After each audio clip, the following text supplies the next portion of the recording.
Hello students, welcome to definite success पाठशाला। Exam बहुत निकट है और मैं यानी कि रूपाली वर्मा आपके लिए बहुत कोशिश कर रही हैं कि हर तरीके से आपका रिवीजन कंप्लीट करा दिया जाए। तो मैंने सिलेबस लगभग आपका टाइम से कंप्लीट करा दिया है, चाहे आपका लिटरेचर हो, व्याकरण हो या लेखन हो, सभी कुछ मैंने कंप्लीट कराया है और हर पैटर्न में कंप्लीट कराया है, जिसे आप देखकर अच्छे से पढ़ सकते हैं। और रही बात रिवीजन की, तो आपको जो भी चैप्टर को लेकर रिक्वायरमेंट है आप वो चैप्टर देख सकते हो। और रिवीजन के लिए हम आपके लिए सैम्पल पेपर्स लेकर आ रहे हैं। ये सैम्पल पेपर आपको बहुत ज़्यादा हेल्प करेंगे कई चीज़ों में। पहली चीज़ जो सबसे मस्ट होती है, हम टाइम के अंदर काम करना सीख जाते हैं, क्योंकि हमारे पास 3 घंटे का ही मात्र समय होता है। फिर उसके बाद ये आते हैं कि राइटिंग सुधरती है, मिस्टेक नहीं होती है, स्पीड बनती है, और उसके अलावा जो सबसे ज़रूरी हो जाता है वो हम एग्ज़ाम के पैटर्न से अच्छी तरह हैबिचुअल हो चुके होते हैं। तो अभी तक मैं आपको सीबीएसई का एक model paper plus 2 sample paper करा चुकी हूँ। किसको? क्लास 10th कोर्स ए को। आज हम क्लास 10th कोर्स ए का तीसरा सैम्पल पेपर लेकर आ रहे हैं। इस सैम्पल पेपर के लिए आप फटाफट रेडी हो जाइए और कोशिश करिए कि आप अच्छे से हर एक जवाब फटाफट दे सके मुझसे पहले, ठीक है? तो इनको ज़रूर करिए और हम चाहेंगे कि आप रिटन वे में करो, टाइम लगा के करो, ताकि आप जल्दी से कर सको, ठीक है? चलिए शुरू करते हैं। जैसे कि आप देख रहे हैं, क्लास 10th हिंदी कोर्स ए सैम्पल पेपर नंबर 3 यानी कि प्रतिदर्श प्रश्न पत्र 3 है।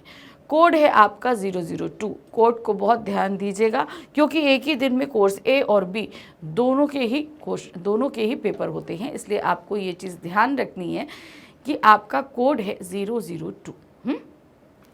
चलिए, क्या है? प्रतिदर्श प्रश्न पत्र 3 है, विषय है हिंदी आ, कोड है 002, कक्षा 10वीं है और सेशन आपका है 2023 और 24 का, ठीक है?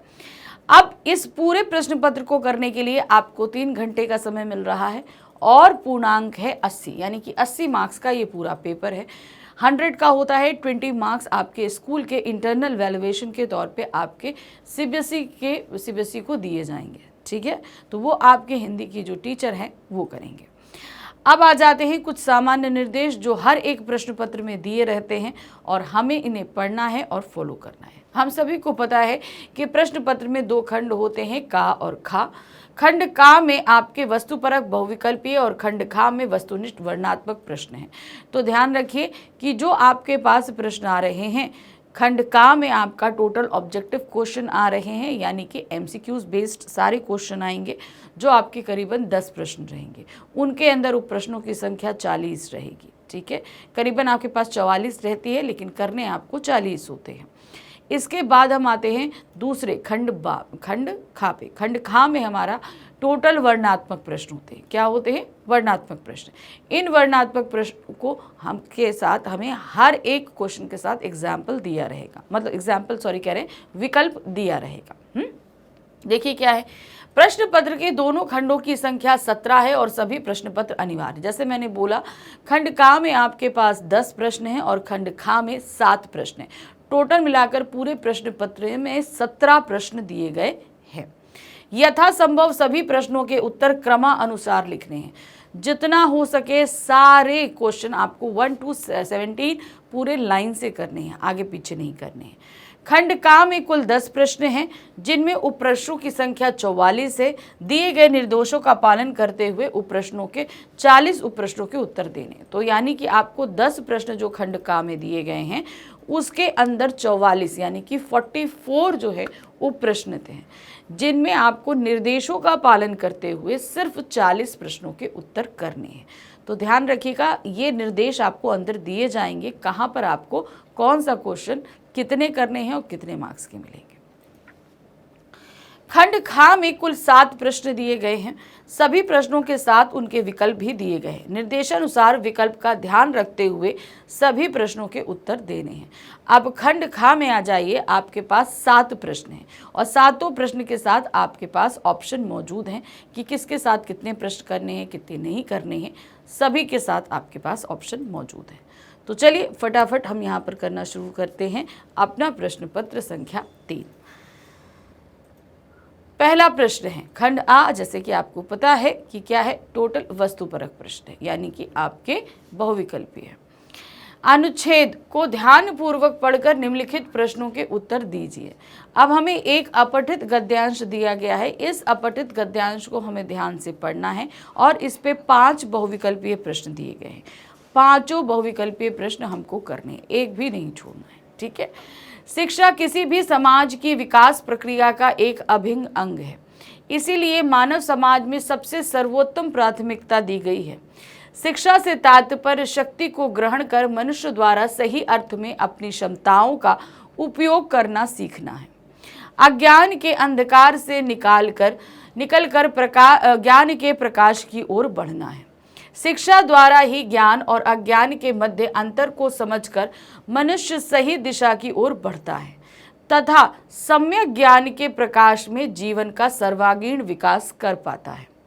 परंतु जब समुचित विकास का मार्ग अवरुद्ध होता प्रतीत होता है, तब ऐसा समझा जाना तर्कपूर्ण है कि प्रचलित शिक्षा प्रणाली दोषपूर्ण है। समझ गए ना? तो आपको देखिए, एक बार में पढ़ना है और समझना है, ये चीज़ स्किल आपको अपने अंदर डेवलप करनी। आप ये सोचो, हर एग्ज़ाम से पहले आपके हर एग्ज़ाम, कोई भी एग्ज़ाम हो रहा है, आप आ रहे उतना पढ़ते हुए कि 6, 7, 8, 9, 10 हर जगह अपठित गद्यांश आता है। उसका सिर्फ ट्रिक ही यही है कि आपको ध्यान से पढ़ना है, कोई ट्रिक नहीं होता इसका शॉर्टकट। हाँ, ऐसी स्थिति में शिक्षा नीति में सुधार करना अनिवार्य हो जाता है। पाश्चात्य शिक्षा पद्धति का अनुसरण करने के कारण हम अपनी शिक्षा और संस्कृति को भूल रहे हैं और नैतिकता के पतन की ओर अग्रसर हैं। प्राचीन भारतीय शिक्षा पद्धति की सबसे महत्वपूर्ण विशेषता यह मानी जाती है कि वह नीतियों से परिपूर्ण थी। नीति अर्थात सही दिशा निर्देशन, ये मनुष्य के ऊपर उठने का व आगे बढ़ने का सबसे बड़ा माध्यम होते हैं। शिक्षा मनुष्य का सम्यक उत्थान करती है। नीति की मूल रूप से शिष्ट आचरण का ही दिशा निर्देश करती है। इस प्रकार शिक्षा और नीति का मुख्य उद्देश्य एक ही है, वो है ज्ञान का प्रसार करना। अब आ गए हम प्रश्न पे। देखिए हमारे पास यहाँ क्या है, शिक्षा को समाज के विकास की प्रक्रिया का अभिन्न अंग माना जाता है। क्यों? ऐसा क्यों है कि उसे अभिन्न अंग माना जाता है? पहले अब हमारे सामने 4 यहाँ पर वक्तव्य दिए गए हैं, इन चारों में से हमें सही पर टिक करना है। इसके लिए विकल्प हमारे पास ऑलरेडी आगे दिए गए हैं, ठीक है। तो चलिए देखिए क्या क्या है। शिक्षा से व्यक्ति शक्ति को ग्रहण कर सही अर्थ में अपनी क्षमताओं का उपयोग करना सीखता है, बिल्कुल सही है। शिक्षा व्यक्ति को अज्ञान के अंधकार से निकालकर ज्ञान के प्रकाश की ओर ले जाता है, ये भी सही है। शिक्षा के द्वारा ही व्यक्ति ज्ञान और अज्ञान के अंतर को समझने में सक्षम होता है, ये भी सही है। शिक्षा की नीति में व्यक्ति सुधार कर पाता है, नहीं, ये गलत है। तो सही है पहला, दूसरा और तीसरा। यहाँ पर हमारा ऑप्शन सही है, फर्स्ट, सेकंड और थर्ड, ये ऑप्शन एकदम सही है। नेक्स्ट आते हैं, शिक्षा मनुष्य को किस ओर ले जाती है? ज्ञान से क्षमताओं की ओर, अज्ञान के अंधकार से निकालकर ज्ञान के प्रकाश की ओर, ज्ञान से अंधकार की ओर, या इनमें से कोई नहीं। तो शिक्षा मनुष्य को किस ओर लेके जाती है? वो लेकर जाती है अज्ञान के अंधकार से निकालकर ज्ञान के प्रकाश की ओर लेकर जाती है। प्रश्न संख्या 3 है, गद्यांश के आधार पर बताइए कि पाश्चात्य शिक्षा पद्धति ने मनुष्य से किसे बढ़ावा दिया है। ध्यान दीजिए, आपको गद्यांश के आधार पर बताना है कि पाश्चात्य शिक्षा पद्धति ने, यानी कि पश्चिमी शिक्षा पद्धति ने मनुष्य में किसे बढ़ावा दिया है? अनुकरण की आदत को, पतन को, नीतियों को, या इनमें से कोई नहीं। तो गद्यांश के हिसाब से बढ़ावा दिया गया है अनुकरण की आदत को, जो है उसे हम अनुकरण करते हैं बिना ये सोचे समझे कि सही है या गलत है। नेक्स्ट है, प्राचीन भारतीय शिक्षा पद्धति की विशेषता क्या है? अब हमारे ही भारत की जो प्राचीन शिक्षा पद्धति रही उसकी विशेषता क्या है? अज्ञान की ओर ले जाने वाली, इनमें से कोई नहीं, नीतियों से परिपूर्ण या अनुकरणीय। तो इसकी सबसे बड़ी जो विशेषता है वो है नीतियों से परिपूर्ण। इसमें सही और जो है अच्छी नीतियों का विकास जो है विद्यार्थियों के अंदर किया जाता है। प्रश्न संख्या 5 है, यहाँ पर आप देख रहे हैं कथन और कारण आधारित प्रश्न है। कथन ए और कारण आर को पढ़कर उपयुक्त विकल्प चुनिए। अब यहाँ दिया क्या है, कथन ए, समुचित विकास का मार्ग अवरुद्ध होने पर प्रचलित शिक्षा प्रणाली को सुधारना आवश्यक हो जाता है। ठीक है, समुचित विकास अवरुद्ध होने पर हमें उसमें सुधार करना चाहिए, हमें सही लग रहा है। नेक्स्ट आते हैं कारण आर, प्राचीन भारतीय शिक्षा पद्धति नीतियों और सद्गुणों से भरपूर थी। तो यहाँ पर जो सही आंसर आ रहा है वो है कथन ए सही है, किंतु कारण आर उसकी सही व्याख्या नहीं कर रहा। भाई यहाँ अवरुद्ध होने और सुधारने की बात हो रही, लेकिन इन्होंने यहाँ पर क्या बताया कि नीतियों से परिपूर्ण है दोनों सही, लेकिन जो कथन है उसके कारण आर व्याख्या नहीं कर रहा है। प्रश्न संख्या 2 है, अनुच्छेद को ध्यान पूर्वक पढ़कर निम्नलिखित प्रश्नों के उत्तर दीजिए। अब हमारे पास में क्या है, फिर से एक अनुच्छेद आया है, इसे हमें पढ़ना है और इस पर आधारित हमें 5 बहुविकल्पीय प्रश्न को करने हैं। तो ये एक काव्यांश है। ठीक है, देखिए क्या है, जैसे नदी में सिर्फ पानी नहीं बहता, फूल पत्ते लकड़ी नावें दीप और मुर्दे तक बहते हैं, इसी तरह मन में सिर्फ विचार नहीं रहते, सुगंध और प्रकाश विश्वास और उदासी सब रहते हैं। एक साथ वहां बहाव का आधार पानी है, यहाँ प्राण और वाणी है। पानी कहीं थम न जाए, धरा सूखने ना पाए, वाणी चूकने ना पाए तो सब ठिकाने लग जाते हैं। फूल पत्ते लकड़ी नावे दीप और शरीर, सुगंध और प्रकाश विश्वास और इच्छाएं अधीर। तो ये किसके द्वारा लिखा गया है, ये हीरानंद सच्चिदानंद वात्सायन अज्ञेय द्वारा लिखी गई ये पंक्तियां हैं। अब इन पर आधारित प्रश्न देखिए क्या है। पहला है, मन में एक साथ रहने वाली वस्तुएं हैं। मन में एक साथ क्या क्या वस्तुएं रहती हैं, विचारों के साथ साथ सुगंध, मन का विश्वास, ज्ञान का प्रकाश, अज्ञानता का अंधकार। तो कौन रहता है, वो है आपका, यहाँ पर कथन है जैसे दिया 4 हैं, तो मेरे ख्याल से 1 2 3, यानी कि विचारों के साथ साथ सुगंध, मन का विश्वास और ज्ञान का प्रकाश, ये सब एक साथ रहते हैं। तो सही ऑप्शन यहाँ पर है 1 2 और 3। ठीक है, तो ये एकदम सही ऑप्शन हमारे पास आ रहा है।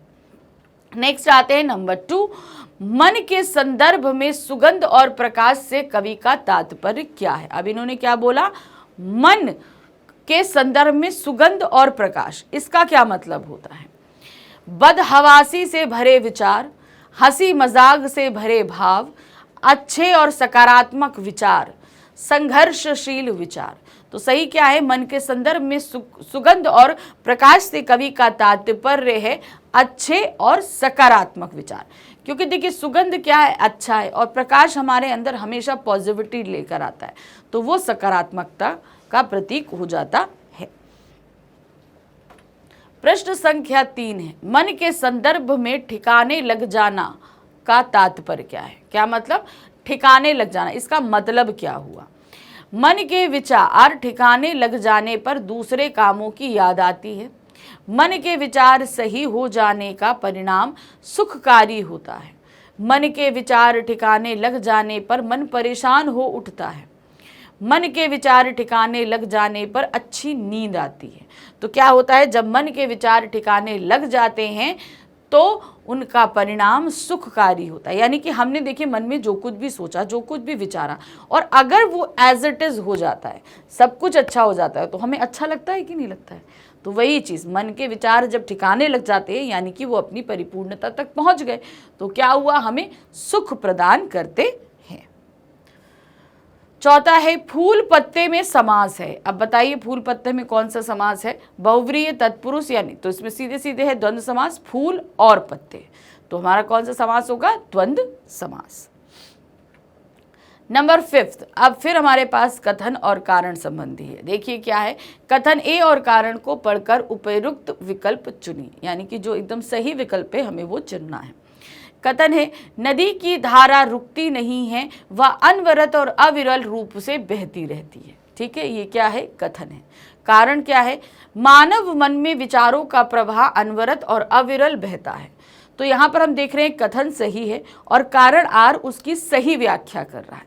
तो यहाँ पर ऑप्शन आप क्या देख रहे हैं, कथन ए सही है और कारण आर कथन ए की सही व्याख्या है। सही व्याख्या करता है। तो ये ऑप्शन हम यहाँ पर लगा देंगे। अब हम आ गए प्रश्न संख्या 3 में। तो देखिए प्रश्न संख्या 1 और 2 हमारा अपठित बोध रहेगा, जिसमें एक अपठित गद्यांश और एक अपठित काव्यांश रहेगा। तो वो हमने सारे कर लिए। अब हम किस पे आ गए? अब हम आ गए प्रश्न संख्या 3 में। तो प्रश्न संख्या 3, 4, 5, 6 ये हमारे व्याकरण आधारित प्रश्न रहेंगे, जिनमें रचना के आधार पर वाक्य के भेद, वाच्य, पद परिचय और अलंकार आधारित प्रश्न आएंगे। ठीक है, तो इन्हें हमें करना है।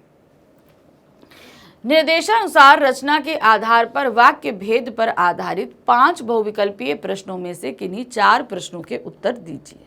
ठीक है, अब यहाँ पर हमारे सामने हमारे व्याकरण का जो क्या कहते हैं एक टॉपिक है, रचना के आधार पर वाक्य का भेद, उसमें से 5 प्रश्न रखे गए हैं। हमें सिर्फ 4 प्रश्न करने हैं और एक प्रश्न के लिए हमें कितने मार्क्स मिलेंगे? सिर्फ 1 नंबर मिलेगा। ठीक है, तो देखिए क्या है। पहला, बाहर बेढब सा एक मिट्टी का बर्तन था। इस वाक्य का मिश्र वाक्य होगा। ठीक है, अभी हम देख रहे हैं कि ये एक सरल वाक्य है और बनाना हमें क्या है? एक मिश्र वाक्य बनाना है। चलिए ऑप्शन पढ़ते हैं। बाहर मिट्टी का एक बेढब सा बर्तन था, तो ये भी एक सरल वाक्य में ही आया।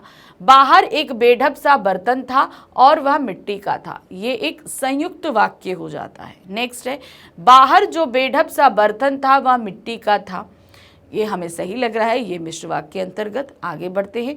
बाहर मिट्टी का बर्तन था और वह बेढब सा था, तो ये भी एक संयुक्त वाक्य में आया। तो मिश्र वाक्य हमारा कौन सा हुआ? बाहर जो बेढब सा बर्तन था वह मिट्टी का था, ये हमारा क्या है? एक मिश्र वाक्य हो गया। नेक्स्ट है, मूर्ति की आंखों पर सरकंडे से बना छोटा सा चश्मा रखा हुआ था, जैसे बच्चे बना लेते हैं।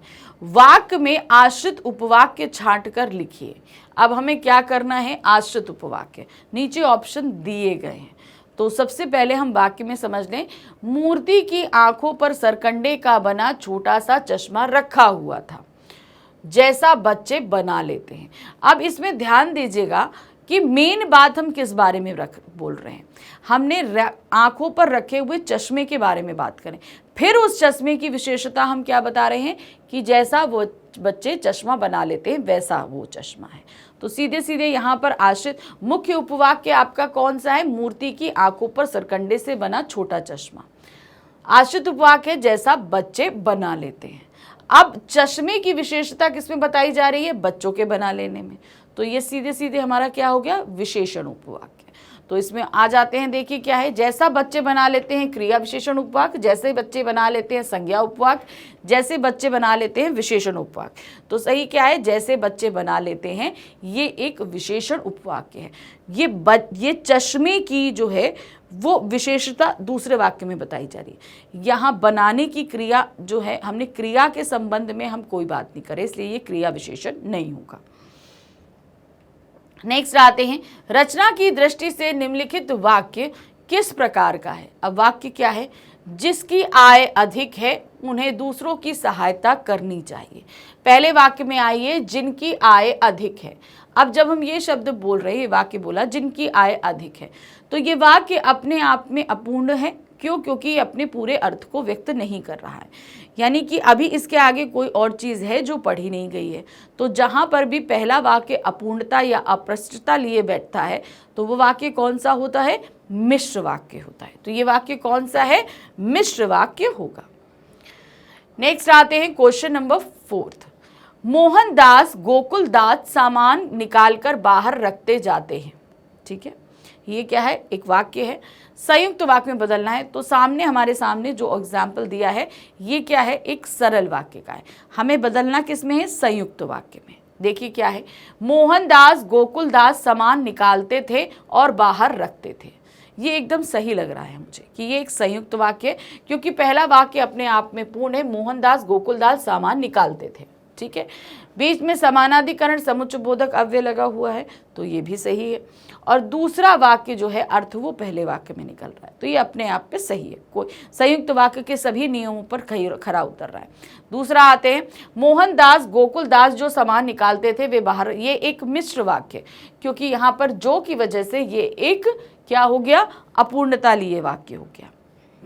सभी विकल्प सही है? नहीं। मोहनदास गोकुलदास सामान बाहर रखते जाते थे और निकालते थे। ये सेंटेंस ही अपने आप में गलत हो गया। भाई पहले निकालेंगे तब रखेंगे ना, कि पहले रखेंगे और फिर निकालेंगे, ये तो नहीं होगा, तो सेंटेंस ही गलत हो गया। तो संयुक्त वाक्य के लिए सही उदाहरण कौन सा है हमारा? पहला, मोहनदास गोकुलदास सामान निकालते थे और बाहर रखते जाते थे। नंबर 5 है, जब डॉक्टर साहब की जमानत जब्त हुई तब घर में जरा सन्नाटा हुआ। इस वाक्य का रचना के आधार पर वाक्य भेद होगा। ध्यान दीजिए, यहां पर क्या दिया है? जब डॉक्टर साहब की जमानत जब्त हुई। यहां पर जब और तब व्याधिकरण अव्यय लगे हैं और जब लगा देने से पहला वाक्य अपूर्ण हो जाता है। ऐसी कंडीशन किस वाक्य में होती है? हमेशा मिश्र वाक्य में होती है। तो यहां पर कौन सा वाक्य होगा? मिश्र वाक्य होगा। अब आ गए क्वेश्चन नंबर 4 पे। यहाँ क्या दिया है? निर्देशानुसार वाच्य पर आधारित 5 बहुविकल्पीय प्रश्नों में से किन्हीं 4 प्रश्नों के उत्तर दीजिए। अब हमारे पास में वाच्य आधारित 5 प्रश्न दिए गए। 5 में से हमें सिर्फ 4 प्रश्न करने हैं, ध्यान रखिएगा। 4 मार्क्स मिलेंगे, 1 नंबर का 1 प्रश्न रहेगा। धर्मगुरु ने काबिल बुल्के की बात मान ली, कर्मवाच्य में बदली है। ठीक है, तो ये सीधे सीधे आपका कर्तवाच्य में दिया है, क्योंकि हम देख रहे हैं धर्मगुरु ने लगा हुआ है। ठीक है, तो इसे हम किस में बदलना है? कर्मवाच्य में। नीचे ऑप्शंस दिए हैं, एक एक करके पढ़ते हैं। धर्मगुरु द्वारा कामिल बुल्के की बात मान ली गई, तो ये तो कर्मवाच्य है और बिल्कुल सही है। तब भी आगे की पढ़ते हैं। धर्मगुरु कामिल बुल्के की बात मानते हैं, नहीं, ये गलत है। धर्मगुरु से कामिल बुल्के की बात मानी गई, तो यहाँ से लगाने से कर्मवाच्य नहीं बन जाता। से हमेशा हम नकारात्मक शब्दों में लगाने की कोशिश करते हैं। धर्मगुरु ने बात मान ली कामिल बुल्के की, नहीं, ये भी गलत है। तो सही क्या है? धर्मगुरु द्वारा कामिल बुल्के की बात मान ली गई, ये एक कर्मवाच्य है। क्योंकि कर्मवाच्य में हमेशा क्या है? क्या मान ली गई? बात मान ली गई, सकर्मक क्रिया है। दूसरी बात है, यहाँ द्वारा जैसा शब्द हमेशा ध्यान रखना कि कर्ता प्लस द्वारा या आपका से रहेगा। यहां पर सकारात्मक वाक्य है, इसलिए द्वारा रहेगा। दूसरा है, कानूनी या कार्यालयी भाषा में सामान्यतः कौन सा वाच्य प्रयुक्त किया जाता है? जो कानूनी जो पेपर्स तैयार होते हैं या कुछ सूचनाएं दी जाती हैं, तो इनमें हमेशा हम किस वाच्य का इस्तेमाल करते हैं? ये चीज़ हमने आपको पहले भी बताई है। इनमें हमेशा हम कर्म वाच्य का इस्तेमाल करते हैं। ठीक है, किसका इस्तेमाल करते हैं? कर्म वाच्य का। प्रश्न संख्या 3 है, निम्न वाक्यों में से कर्मवाच्य वाला वाक्य छांटिए।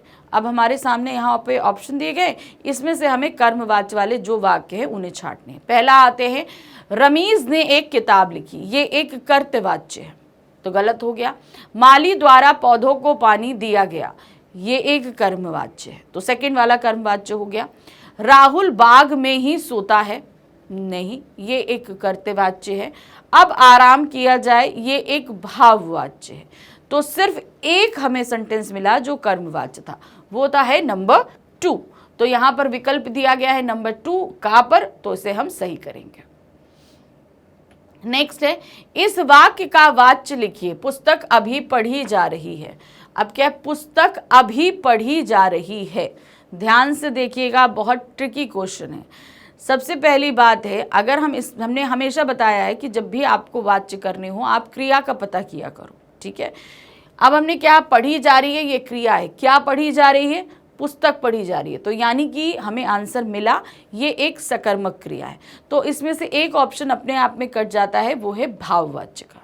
कट गया भाववाच्य का ऑप्शन, यानी कि ये भाववाच्य नहीं है। अब हमारे पास ऑप्शन क्या बचे? कर्तवाच्य और कर्मवाच्य। संबंधवाच्य तो होता ही नहीं, तो 2 हमारे पास वाच्य बचे हैं। कर्तवाच्य अगर हम आते हैं, ठीक है, सबसे पहला वाच्य हमारा कर्तवाच्य होता है। कर्तवाच्य का नियम क्या है? क्रिया हमेशा कर्ता पर डिपेंड होनी चाहिए, लेकिन इस वाक्य में देखिए कर्ता है ही नहीं, तो इसका मतलब क्या हुआ? ये वाक्य सिर्फ हमारा कर्मवाच्य है। समझ में आया? तो कर्तवाच्य में मैंडेटरी है कि आपका कर्ता होना ही चाहिए, लेकिन जब इसमें कर्ता है ही नहीं और क्रिया सकर्मक है, तो ये भाववाच्य नहीं है, तो सीधे सीधे ये क्या हुआ? एक कर्मवाच्य होता है, क्योंकि हम इसमें खाली काम पर ही जोर दे रहे हैं। तो सही क्या है? कर्मवाच्य। ठीक है। नेक्स्ट आते हैं, भाववाच्य में क्रिया सदैव रहती है। आपको मैंने बताया है भाववाच्य में हमेशा क्रिया पुल्लिंग रहती है, अकर्मक रहती है, अन्य पुरुष पर रहती है। ये 3 चीजें होती है, ठीक है। तो देखिए क्या है, अन्य पुरुष। तो ठीक है, अन्य पुरुष के लिए 3 है, पुल्लिंग होती है 2 बचे, क्रिया 1 वचन रहती है। तो सही आपका क्या है, घा। अन्य पुरुष पुल्लिंग 1 वचन हमारी क्रिया रहती है। अब हम आ गए क्वेश्चन नंबर 5 पे। यहाँ क्या दिया है, निर्देशानुसार पद परिचय पर आधारित 5 बहुविकल्पीय प्रश्नों में से किन्हीं 4 प्रश्नों के उत्तर दीजिए। हमारे पास 5 बहुविकल्पीय पद आधारित प्रश्न आए हैं, जिनमें से हमें सिर्फ 4 प्रश्नों के उत्तर देने हैं। कितने, 4 प्रश्नों के। तो एक प्रश्न के लिए 1 नंबर मिलेगा, तो कितने हो जाएंगे टोटल आपके पास में, 4 नंबर का। 4 प्रश्न करोगे 4 मार्क्स। पहला देखते हैं, सुरेश यदि मैं बीमार हो जाऊं तो घर की व्यवस्था रुक जाएगी, रेखांकित पद परिचय होगा। अब यहां पर आप देख रहे हो, इसको तो मुझे ऐसे ही समझाना पड़ेगा भाई।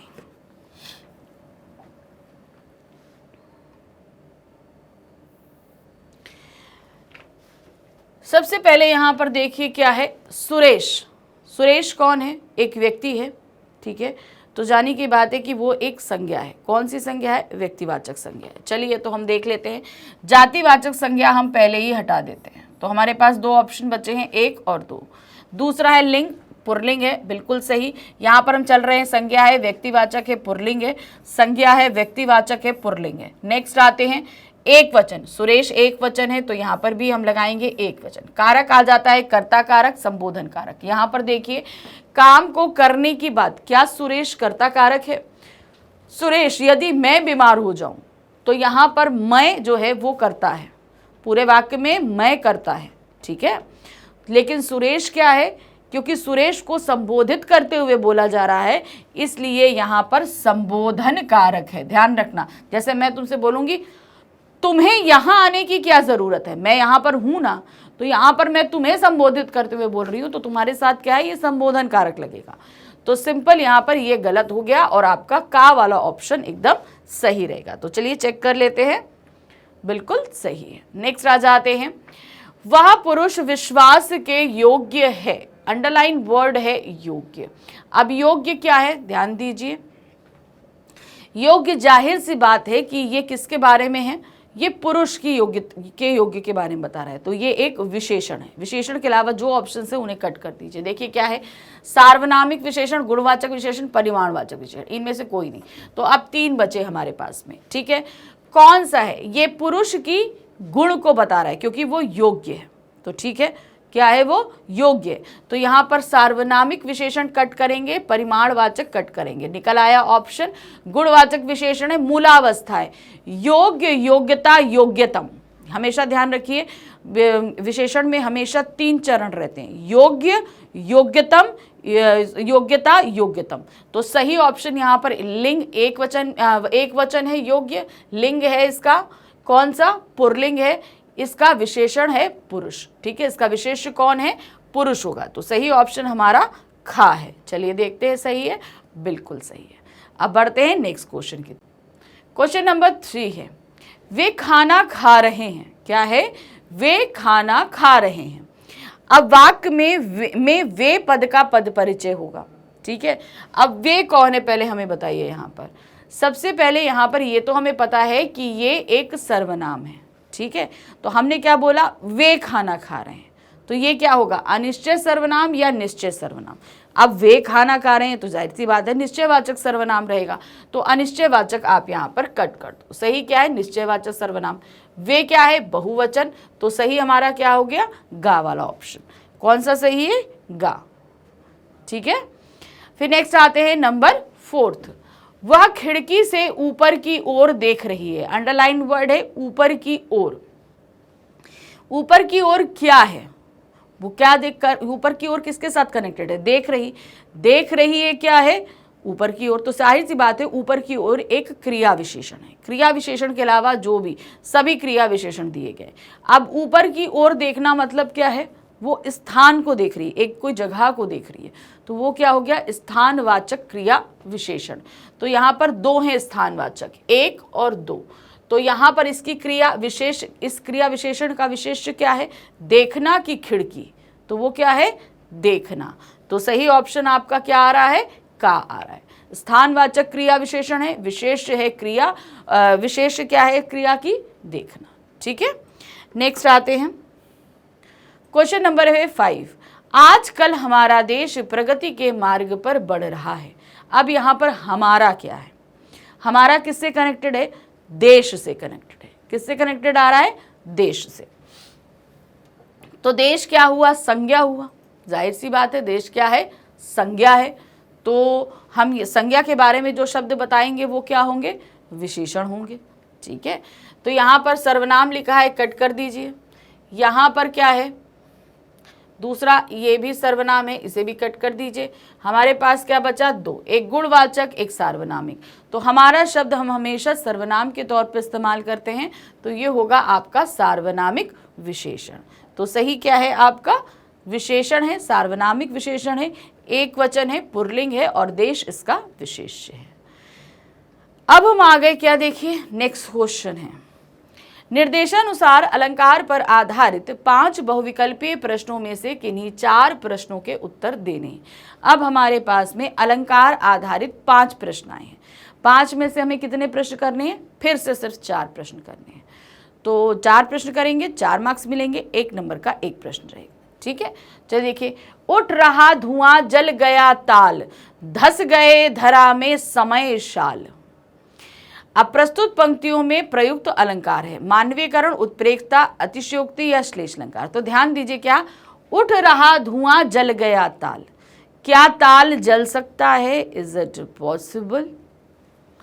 ताल में से धुआं निकल सकता है? वो तो पानी भरा हुआ है उसमें। फिर क्या? धस गए धरा में समय शाल, यानी कि शाल के जो वृक्ष हैं वो अंदर की तरफ पेड़ जमीन में धस गए। क्या पॉसिबल है? नहीं। यहाँ पर प्रकृति को इतना ज़्यादा उसकी विशेषताएं और सुंदरता बताते बताते बढ़ा चढ़ाकर बात कर दी गई है, इसलिए यहाँ पर होगा अतिशयोक्ति अलंकार।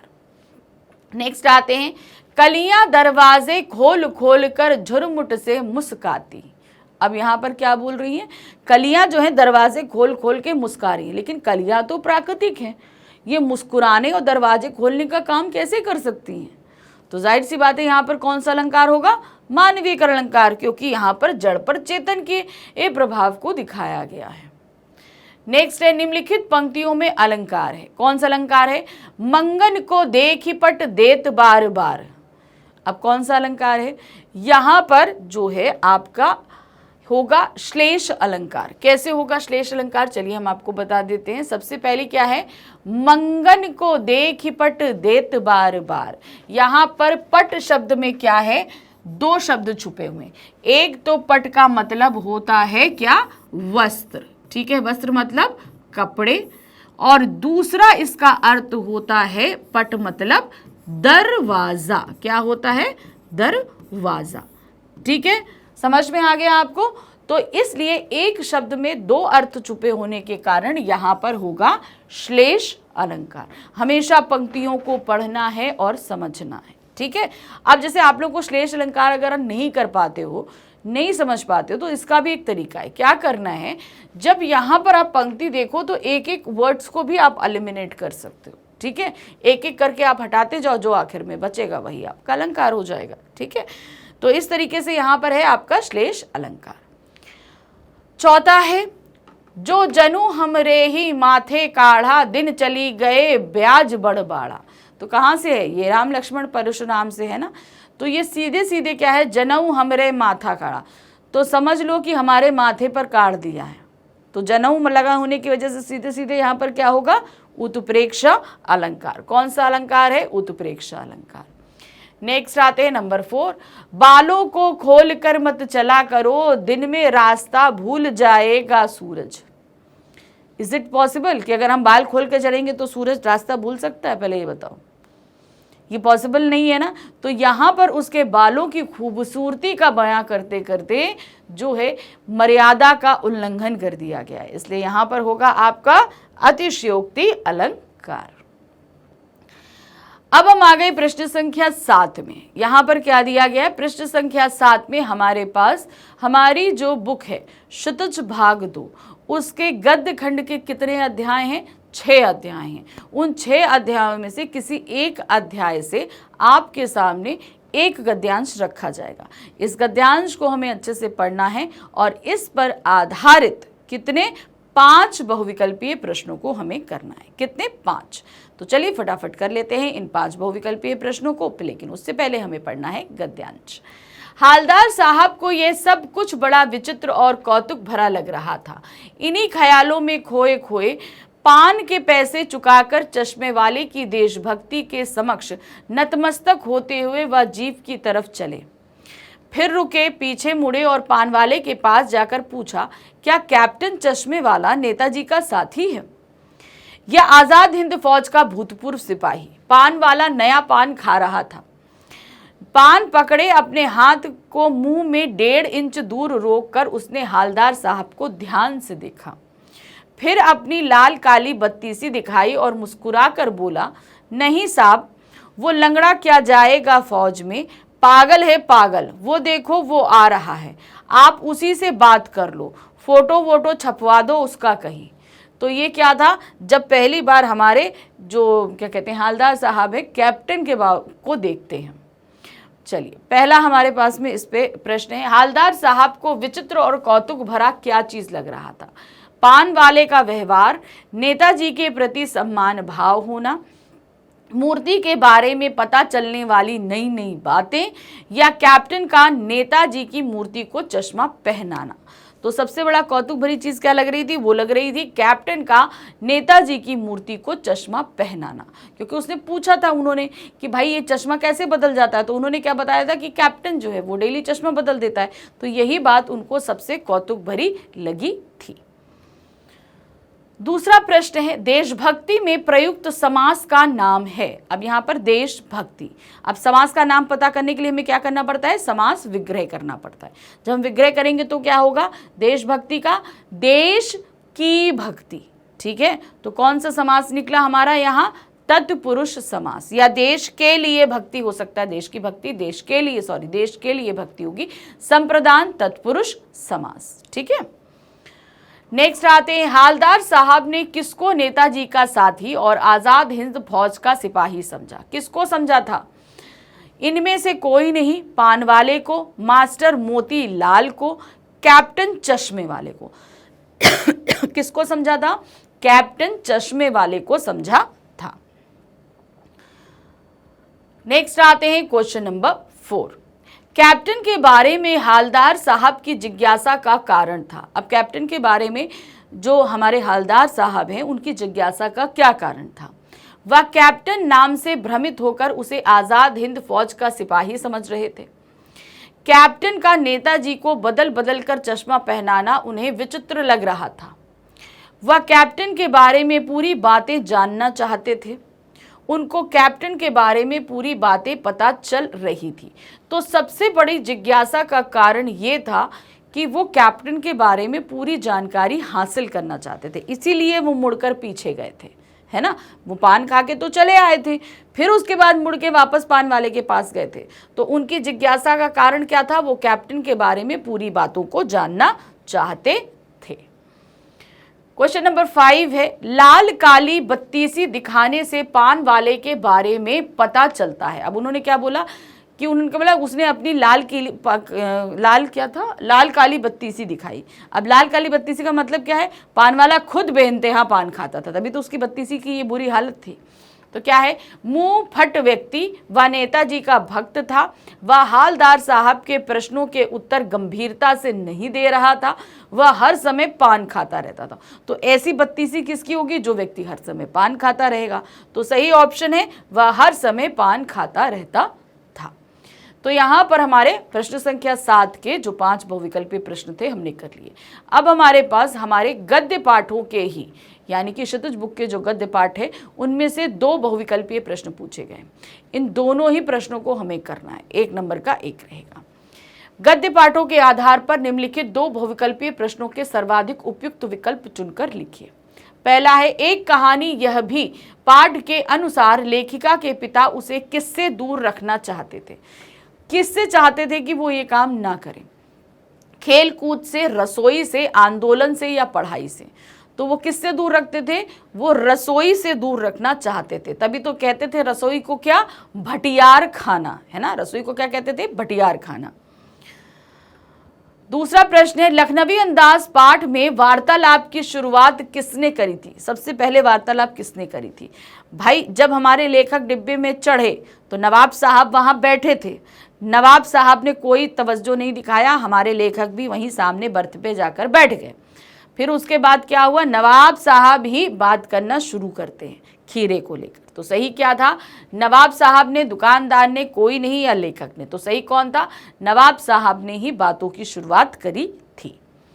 अब आ गए हम अनुच्छेद, यानी कि हमारा अब प्रश्न संख्या 9 है, जिसमें हमारे काव्य खंड जितना है उसके 6 अध्यायों में से कुछ पंक्तियां यहाँ रखी जाएंगी, उनको पढ़ना है और उस पर आधारित 5 बहुविकल्पीय प्रश्नों को हमें करना है।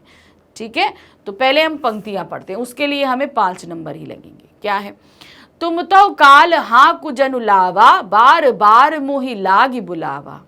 सुनत लखन के वचन कठोरा, परसु सुधारे धनेउ कर घोरा। अब जानहि देहु दोष मुह लागो, कटुबाणी बालकु बद जोगु।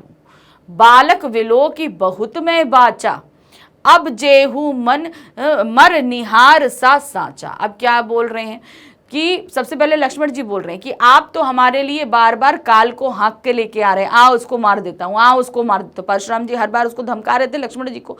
तो वही लक्ष्मण जी कहते हैं, तुम तो काल हाँक जनु लावा, मतलब हमारे लिए तुम काल को बार बार हाँक के लेकर आ रहे हो, अर्थात मेरी मृत्यु को बार बार यहाँ बुलाकर लाना चाहते हो। बार बार मोहि लागे बुलावा, यानी कि काल को बार बार मुझे लेकर जाने के लिए बोल रहे हो। सुनत लखन के वचन कठोरा, यानी कि वचन के कठोर वचनों, लक्ष्मण जी के कठोर वचनों को सुनकर परसु सुधारे धरेव कर घोरा। परशुराम जी जो हैं वो अपने फरसे को सुधारने लगते हैं, यानी कि उसको टाइटली पकड़ लेते हैं। अब जान देहु दोष मोहि लागू, यानी कि अब जो है कोई भी मुझे दोष मत देना। कटुवादी बालकु बद जोगु, जो मैं इस कठोर वचन बोलने वाले बालक को मार दूं, इसके लिए कोई भी मुझे दोष मत देना। बाल विलो की बहुत मैं वाचा, मैं इसको बालक समझकर मैंने इसे बहुत बचाने का प्रयत्न किया है। अब जेहू मन हार सा साचा, अब जो है मैं इसको और ज्यादा क्षमा नहीं कर सकता, ये वध करने योग्य ही है। तो ये कहाँ राम लक्ष्मण परशुराम संवाद से लिया गया है और इस पर आधारित 5 प्रश्न देखिए कौन से हैं। पहला है, विश्वामित्र परशुराम के किस व्यवहार पर मन ही मन हंस रहे थे? विश्वामित्र कौन से व्यवहार से मन ही मन हंस रहे थे? परशुराम राम लक्ष्मण को साधारण क्षत्रिय समझ रहे थे, परशुराम के क्रोधित होने पर हंस रहे थे, परशुराम के अनजान होने पर हंस रहे थे, या परशुराम की अज्ञानता पे? वो विश्वामित्र परशुराम के कौन से कि वो नहीं समझ रहे थे कि राम और लक्ष्मण जो हैं वो बहुत ही विलक्षण है, वो समझ रहे थे साधारण है, तो इसीलिए वो हंस रहे थे। तो सही क्या है? परशुराम राम लक्ष्मण को साधारण क्षत्रिय समझ रहे थे।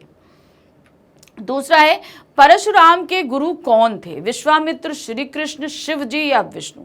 तो परशुराम जी के जो गुरु थे वो कौन थे? खुद मतलब स्वयं शिव जी थे, यानी कि आपके खुद शिव भगवान थे। नेक्स्ट क्वेश्चन है नंबर 3, गाधी सुनु कहे हृदय हंसी, यहाँ गाधी सुनु किसे कहा गया है? तो गाधी सुनु कौन है? गाधी जी के पुत्र विश्वामित्र को गाधी सुनु कहा गया है। मुनि देवर्षिष, मुनि दधीचि, गाधी के पुत्र विश्वामित्र या मुनि परशुराम? तो यहाँ पर गाधी सुनु किसको बोला गया है? मुनि विश्वामित्र जी को। प्रश्न संख्या 4 है, उखमय या अखमय खांड से तात्पर्य क्या? इसका मतलब क्या होता है? गन्ने के रस से बनी खांड, लोहे से बनी खांड अर्थात तलवार, इनमें से कोई नहीं, या गन्ने के रस से बनी खांड और लोहे से बनी खांड? तो यहाँ उखमय का तात्पर्य होता है गन्ने के रस से बनी जो होती है वो खांड, और दूसरा यहाँ पर जो अयमय कांड है उसका मतलब होता है लोहे की बनी खांड अर्थात तलवार। ठीक है, नेक्स्ट है नंबर 5, लक्ष्मण के अपराध को क्षमा करने के लिए विश्वामित्र ने क्या कहा। अब लक्ष्मण के अपराध को क्षमा करने के लिए वो क्या कहते हैं, सभी विकल्प सही है। साधु जन बालकों के गुण दोषों पर ध्यान नहीं देते, साधु पुत्र अबोध मानकर क्षमा ही नहीं करते, साधु लोग सज्जन नहीं होते। तो उन्होंने क्या बोला था कि साधु लोग जो होते हैं वो बच्चों के गुण दोषों को ध्यान में नहीं करते हैं। तो सही ऑप्शन है आपका खा। अब आ गए हम प्रश्न संख्या 10 में। यहाँ प्रश्न संख्या 10 में हमारे पास काव्य खंड पर आधारित 2 बहुविकल्पीय प्रश्न दिए गए हैं। इन दोनों ही प्रश्नों को हमें करना है। पद्य पाठों के आधार पर निम्नलिखित 2 बहुविकल्पीय प्रश्नों के सर्वाधिक उपयुक्त विकल्प चुनकर लिखिए। अट नहीं रही है कविता के अनुसार आकाश में पंख फैलाकर कौन उड़ जाना चाहता है। कौन आकाश में पंख फैलाकर उड़ जाना चाहता है। सभी विकल्प सही है। बादल उड़ जाना चाहते हैं, मयूर रूपी मन उड़ जाना चाहता है, या पक्षी उड़ जाना चाहते हैं। तो यहाँ जो कवि हैं उनका मयूर रूपी मन जो है पंख लगाकर उड़ जाना चाहता है। दूसरा प्रश्न है, मंगलेश डबराल की कविता में आवाज से राख जैसा कुछ गिरता हुआ, पंक्ति में राख जैसा किसे कहा गया है। राख जैसा कुछ गिरता हुआ, यह राख का मतलब क्या है। देखिए, मुख्य गायक के उत्साहहीन स्वर, संगतकार के उत्साहहीन स्वर, मिट्टी को या श्रोता के विश्वास। तो मुख्य गायक का जो स्वर जो है उत्साहहीन हो जाता है उसे ही बोला गया है राख जैसा गिरता हुआ, क्योंकि वो तार सप्तक में गा रहा है तो वो इतने सुर ऊंचे लेके जा रहा है कि उसका उत्साह जो है वो डाउन होता जा रहा है, इसलिए उसे क्या कहा गया है, उसके स्वरों को उत्साहहीन कहा गया है। अब आ गए प्रश्न संख्या 11। यहां से हमारा खंड खा शुरू होता है, यानी कि अब वर्णात्मक सेशन शुरू हो रहा है, जिसमें हमारी दोनों ही पुस्तक यानी कि क्षितिज और कृतिका, क्षितिज के दोनों खंड काव्य खंड और गद्य खंड से प्रश्न आएंगे, उसके बाद कृतिका से प्रश्न आएंगे, उसके बाद हमारा लेखन कार्य रहेगा। ठीक है, तो चलिए इसको फटाफट करते हैं। देखिए क्या है, गद्य पाठों के आधार पर निम्नलिखित 4 प्रश्नों में से किन्हीं 3 प्रश्नों के उत्तर लगभग 25 से 30 शब्दों में देने हैं। अब हमारे पास जो हमारा क्षितिज बुक का गद्य खंड है उनके 6 अध्यायों में से हमारे सामने 4 प्रश्न रखे जा रहे हैं और हमें सिर्फ 3 प्रश्न करने हैं, जिसके लिए एक प्रश्न के लिए हमें सिर्फ 3 मार्क्स मिलेंगे, 2 मार्क्स मिलेंगे। तो जब हम 3 प्रश्न करेंगे तो कितने हो जाएंगे, 6 मार्क्स। ठीक है, तो 2 मार्क्स मिलेंगे और 6 मार्क्स का हमारा पूरा वर्ड लिमिट याद रखिएगा 25 to 30 वर्ड्स रहता है। देखिए यहाँ पर क्या है, बिस्मिल्लाह खां के व्यक्तित्व की 2 विशेषताओं का उल्लेख हमें करना है। बिस्मिल्लाह खां के व्यक्तित्व की, तो देखिए पहली क्या है, बिस्मिल्लाह खां विनम्रता की पराकाष्ठा थे। सर्वश्रेष्ठ शहनाई वादक होने के बाद भी वे घंटों अनखत संगीत का रियाज करते थे। इतना अच्छा संगीत वादन कर लेने के बाद भी वो लगातार रियाज करते थे। दूसरी उनकी विशेषता है, उनका स्वभाव निश्चल था। उनकी हंसी बच्चों के समान भोली और मासूम थी। और तीसरा हम वहाँ पर और दे सकते हैं कि वो सौहार्द की पराकाष्ठा तक जो है हिंदू और मुसलमानों में एकता को देखते थे, दोनों ही धर्मों को समान सम्मान देते थे। तो उनकी विशेषताएं बहुत सारी हैं, आप कुछ भी थोड़ा सा लिख सकते हो। दूसरा प्रश्न है, लेखक की दृष्टि में सभ्यता और संस्कृति की सही समझ अब तक क्यों नहीं बन पाई है। क्योंकि लोग इसका इस्तेमाल तो बहुत करते हैं लेकिन इनके सही अर्थों को समझना नहीं चाहते हैं, तो इसीलिए सही समझ नहीं बन पाई है। लेखक की दृष्टि में सभ्यता और संस्कृति शब्दों का प्रयोग अधिक होता है परंतु समझ में कम आता है। इसके साथ ही अनेक तरह के भारी भरकम विशेषण लगा दिए जाते हैं, जैसे भौतिक संस्कृति, सांस्कृतिक सभ्यता। तो पहले ही सभ्यता समझ में नहीं आ रहा है, ऊपर से तुम और विशेषण लगा दोगे तो वो और ज्यादा टफ हो जाएगा, इन्हें समझना और भी कठिन हो जाता है। लोग इसके संबंध में अपने विचार प्रस्तुत करते हैं लेकिन आम जनता की इन शब्दों अथवा इनके अर्थ के संबंध में अब तक एक स्पष्ट समझ नहीं बन पाई है। लोग अपने हिसाब से इन शब्दों अथवा अवधारणाओं को उपयोग करते हैं। एवं अपनी सुविधा के अनुसार ही वे इसका अर्थ भी निकालते हैं। मतलब हमें जहां जरूरत होती है वहां इस्तेमाल कर लेते हैं और उसी हिसाब से उसका अर्थ भी रख देते हैं। हम एक्चुअल अर्थ को समझना नहीं चाहते हैं। अतः इन दोनों शब्दों के संबंध में अर्थ की दृष्टि से एवं इनके उपयोग की दृष्टि से भी समाज एवं कहे को लेखक वर्ग में भी अब तक सही समझ नहीं बन पाई है। तो समाज को छोड़िए, लेखक वर्ग में भी इसकी सही समझ नहीं है। तो मतलब बेसिकली है कि ये ऐसे दो शब्द हैं कि इनका इस्तेमाल तो धड़ल्ले से होता है, मगर इसके अर्थ को लेकर अभी कोई भी समरूपता स्थापित नहीं हो पाई है। तीसरा प्रश्न है, एक कहानी यह भी के आधार पर स्वतंत्रता आंदोलन के आखिरी चरण के परिदृश्य का वर्णन कीजिए जिसमें कोई दो बिंदु अवश्य हो। तो मतलब जब स्वतंत्रता आंदोलन चल रहा था तो उस दौरान जब आखिरी चरण था, यानी कि अगस्त 1947 या आप उससे पहले समझ लो जून जुलाई अगस्त ऐसा रहा ना, तो जुलाई अगस्त का जो आखिरी समय रहा होगा उस समय आखिर ये इसमें क्या क्या चीज़ें घटित हो रही होंगी वो आपको अपने हिसाब से लिखना है। तो देखिए क्या है, देश में चारों तरफ प्रभात फेरियां, हड़तालें, जुलूस, भाषण, प्रदर्शन आदि का आयोजन होना, ये भी बहुत जोरों से हो रहा होगा। आंदोलनकर्ताओं की गिरफ्तारियां हो रही होंगी, जो आंदोलन कर रहे होंगे उनकी गिरफ्तारियां भी हो रही होंगी। आंदोलन में सबका बढ़ चढ़ का भाग लेना है, शैक्षणिक संस्थाओं को बंद कराना है। तो यहाँ पर 4 पॉइंट्स दिए हैं जिनमें कोई भी 2 बिंदु को आप एक्सप्लेन कर सकते हो। चौथा प्रश्न है, बाल गोविंद भगत पाठ में लेखक क्या संदेश देता है। अब ये पूरा पाठ हमने पढ़ा, अब ये पाठ में लेखक हमें संदेश क्या देना चाहते हैं, क्या बात हमको बताना चाहते हैं, ठीक है, यहाँ पर हमें वो बताना है। तो देखिए जो बाल गोविंद भगत थे वो हमारे लेखक के ही जानने वालों में से थे, तो उन्हीं के बारे में पूरा यहाँ पर लिखा है। तो उनकी जो जीवनचर्या थी वो बहुत ही अलग थी, इसीलिए बहुत कुछ वो हमको बताने और समझाने का प्रयत्न कर रहे हैं। बाल गोविंद भगत पाठ के माध्यम से लेखक ये संदेश देना चाहता है कि व्यक्ति गृहस्थ जीवन जीते हुए भी साधु हो सकता है। साधु की पहचान उसके रामनामी या गेरुए वस्त्र से नहीं बल्कि उसके आचरण से होती है। हमेशा अपनी दिनचर्या में से थोड़ा सा समय अपने आराध्य देव के लिए निकालना चाहिए। हमारा बहुत बिजी शेड्यूल होता है, लेकिन हमारे जो आराध्य हैं, जिनकी हम पूजा अर्चना करते हैं, जिन्हें मानते हैं, थोड़ा सा समय पूरे दिन में उनके लिए हमें निकालना चाहिए। व्यक्ति को बाल गोविंद भगत की ही तरह सामाजिक कुप्रथाओं का डटकर मुकाबला करना चाहिए। दुख हो या सुख हमेशा ईश्वर की कृपा मान के उसका सम्मान करना चाहिए। मोह माया में फंसकर व्यक्ति को लालची नहीं बनाना चाहिए। जितना मिला है उसी से में संतोष करने की आदत होनी चाहिए। व्यक्ति को अपने साथ साथ दूसरों के सुख दुख का भी ध्यान रखना चाहिए और अपने स्वार्थ की पूर्ति में लिप्त नहीं रहना चाहिए। तो यहाँ पर कई चीज़ें उन्होंने बताई। बाल गोविंद जी जो थे उनके चरित्र की जो विशेषताएं हैं उन्हीं को निकाल कर हमारे सामने बता दिया कि जैसे कि वो अपने जीवन को जीते थे, हमें भी कुछ इसी तरीके से अपने जीवन को व्यतीत करना चाहिए।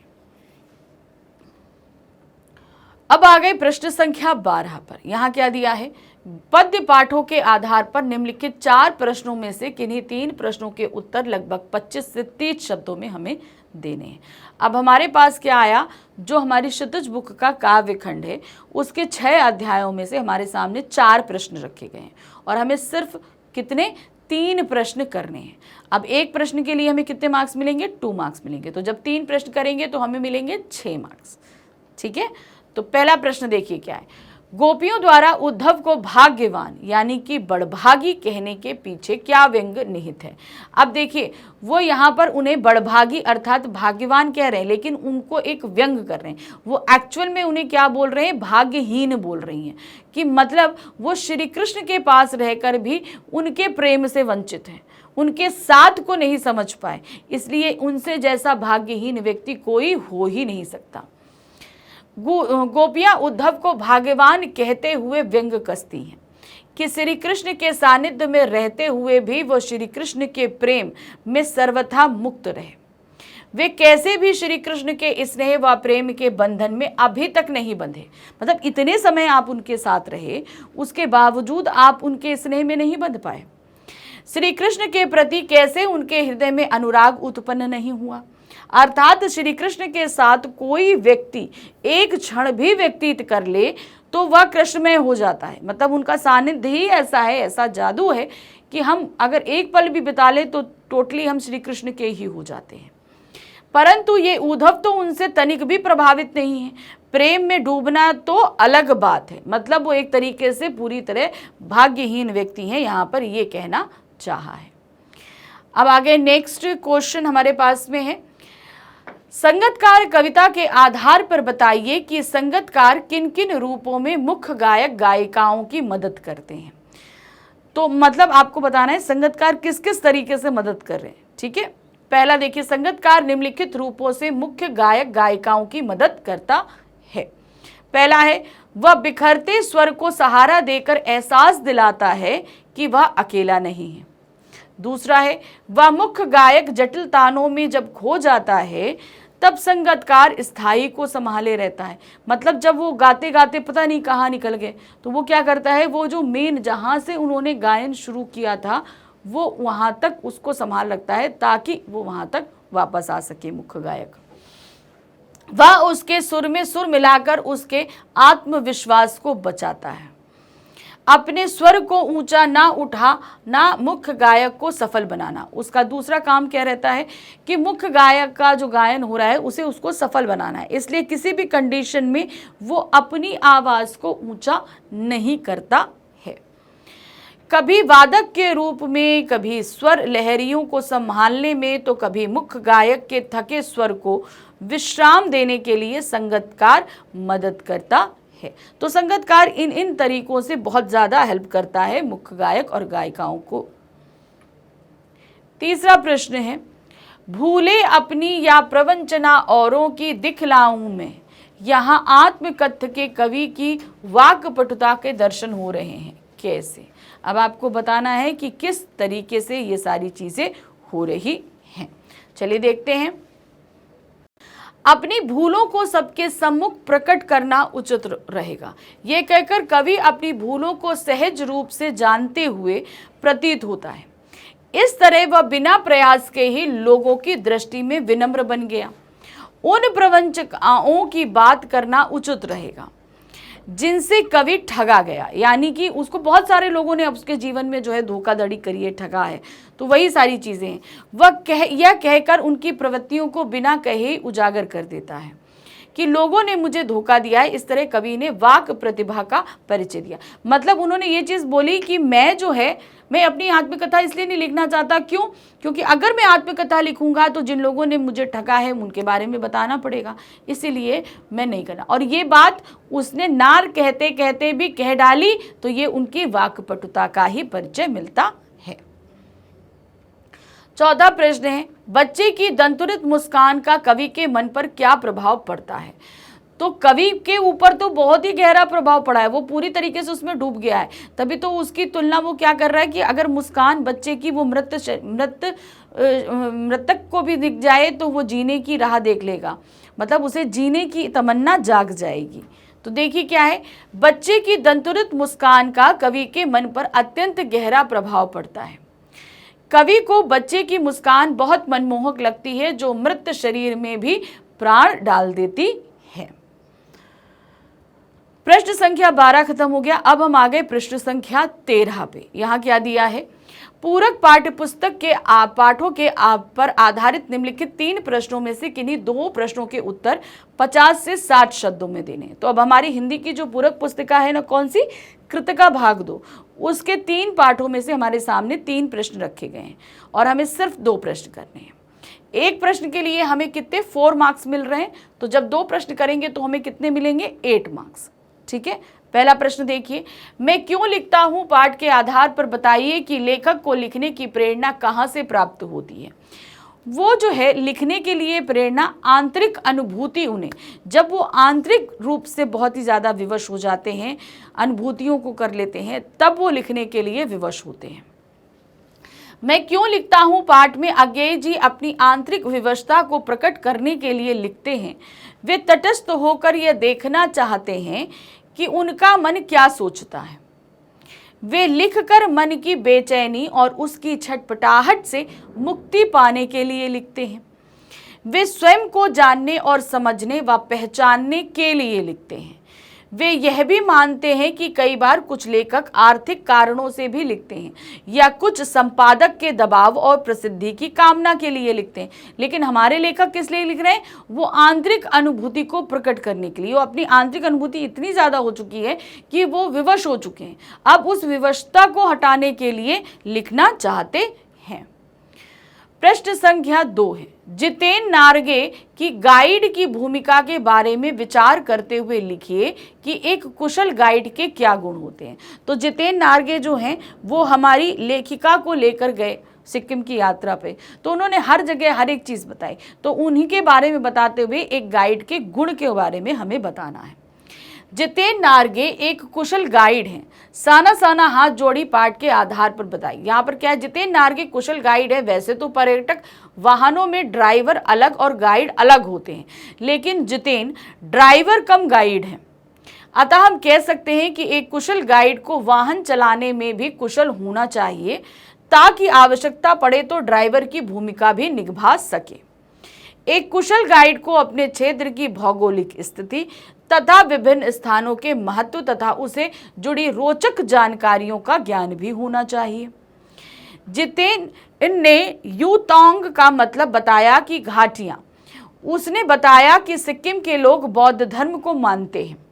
जब किसी बौद्ध धर्म के अनुयायी की मृत्यु हो जाती है तो उसकी आत्मा की शांति के लिए शहर से दूर किसी भी पवित्र स्थान पर 108 श्वेत पताकाएं लगाई जाती हैं। जितेन को पता है कि देवानंद अभिनीत गाइड फिल्म यह अपने समय की अति लोकप्रिय फिल्म थी कि शूटिंग लॉन्गस्टॉन्ग में हुई थी। तो मतलब उसे अपने क्षेत्र की पूरी जानकारी है। इससे पर्यटकों का मनोरंजन भी होता है और उनके स्थान में रुचि भी बढ़ जाती है। जितेन यद्यपि नेपाली हैं, लेकिन उसे सिक्किम के जनजीवन, संस्कृति तथा धार्मिक मान्यताओं का पूरा ज्ञान है। उसने बताया कि जगह जगह दलाई लामा की तस्वीरें भी लगी हुई हैं, जो लोगों की आस्था व विश्वास का प्रतीक है। वहां की कठोर जीवन स्थितियों से भी वह भली भांति परिचित है। उसने बताया कि यहाँ के लोग मेहनती होते हैं, इसीलिए सिक्किम राज्य की राजधानी को मेहनतकश बादशाहों का जगमगाता शहर कहा जाता है।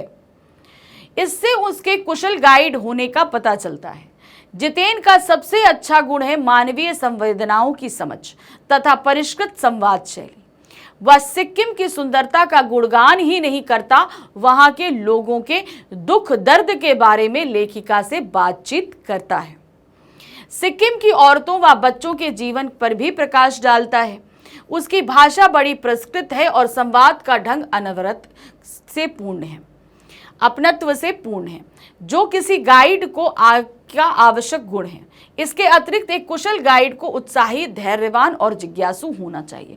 तो जितेन नारगे का हम पूरा वक्तव्य रखते हुए एक गाइड में आवश्यक जितनी भी चीज़ें होनी चाहिए, जो गुण होनी चाहिए, जो क्वालिटीज़ होनी चाहिए, वो सभी हमने यहाँ पर बता दी। अब नेक्स्ट क्वेश्चन, अब है क्वेश्चन नंबर 3। क्वेश्चन नंबर 3 में क्या है? माता का आंचल पाठ में वर्णित मूसन तिवारी कौन थे? उनके साथ बाल मंडली ने शरारत क्यों की थी और क्या परिणाम हुआ? इस घटना से आपको क्या शिक्षा मिलती है? अब देखिए, एक ही क्वेश्चन में आपसे 4 चीज़ें पूछी गई। मूसन तिवारी कौन थे, उनके साथ बाल मंडली ने क्या शरारत की, उस शरारत का क्या परिणाम हुआ और आपको क्या शिक्षा मिलती है। तो चारों चीज़ों को आप सीक्वेंस में देंगे। मूसन तिवारी कौन थे?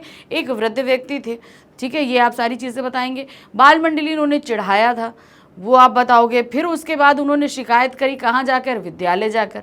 विद्यालय से लड़के भेजे गए कहाँ पे? आपके भोलानाथ के घर पे। वहाँ से भोलानाथ को पकड़ के बुलवाया गया और डांट पड़ी। अब वहाँ पर उनको डांट पड़ी होती, ये बात पिताजी को पता चलती है, पिताजी विद्यालय आते हैं।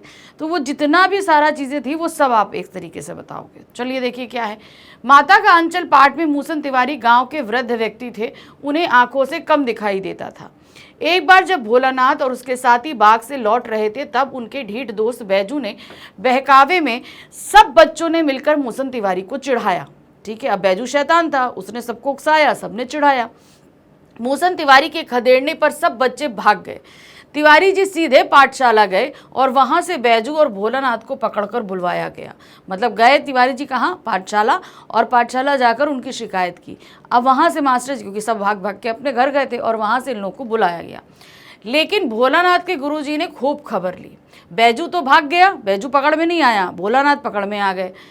गुरु जी ने खूब खबर ली। इस घटना से हमें शिक्षा मिलती है कि हमें वयोवृद्ध लोगों का आदर सम्मान करना चाहिए। देखिए वो बुजुर्ग हैं, इस तरीके से हम अगर उनको करेंगे तो कितनी गलत चीज़ है। उम्र के तकाजा है कि वो जल्दी चल नहीं पाते, बोल नहीं पाते, सेंसस काम करना एज के साथ बंद करने लगते, तो बहुत सारी चीज़ें होती हैं। तो उसका मतलब ये थोड़ी ना है कि हम उनको चिढ़ाएं। तो ये हमें शिक्षा मिलती है। अब हम आ गए प्रश्न संख्या 14 पे। अब प्रश्न संख्या 14, 15, 16, 17 ये 4 प्रश्न हमारे क्या हैं, लेखन कार्य संबंधी है। जिसमें आपका अनुच्छेद लेखन, पत्र लेखन, विज्ञापन लेखन, संदेश लेखन, ईमेल लेखन और स्ववृत्त लेखन, ये सब कुछ आने वाला है। तो शुरू करें। सबसे पहले हमारे पास है भारतीय किसान के कष्ट विषय पर दिए गए संकेत बिंदुओं के आधार पर अनुच्छेद लिखिए। अब हमारे पास 3 ऑप्शन दिए गए हैं अनुच्छेद के। कितने? 3 ऑप्शन है। हमें 3 में से सिर्फ एक अनुच्छेद करना है। कितना? एक अनुच्छेद करना है। और जो भी आप एक अनुच्छेद करोगे उसके लिए आपको 6 मार्क्स मिलेंगे। तो यहाँ पर देखिए क्या है, भारतीय किसान के कष्ट, इस विषय पर हमको अनुच्छेद लिखना है। अन्नदाता की कठिनाइयां, कठोर दिनचर्या, सुधार के उपाय, ये 3 संकेत बिंदु दिए हैं। इन्हीं के आधार पर आपको पूरा ये अनुच्छेद एक्सप्लेन करना है। तो सबसे पहले जो भी आप ऑप्ट कर रहे हो उसका टॉप हेडिंग डाल देना। जहां डाल दिया भारतीय किसान के कष्ट। गांधी जी ने कहा था, भारत का हृदय गांवों में बसता है, गांवों में ही सेवा और परिश्रम के अवतार किसान बसते हैं। सॉरी, ये किसान ही नगरवासियों के अन्नदाता हैं, सृष्टि पालक हैं। निरक्षरता भारतीय कृषक की पतनावस्था का मूल कारण है। यानी कि जो निरक्षरता, यानी कि वो पढ़े लिखे नहीं है, ये इनके पतन का मूल कारण है।